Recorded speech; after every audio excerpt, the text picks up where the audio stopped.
George Ballou, owner of GB Dumpsters Demolition and Recycling.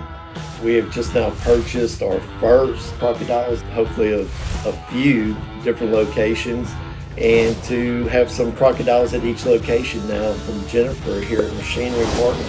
What we basically want to do is stop feeding the landfill and start recycling all the things we take out there, make them to where we can repurpose them again.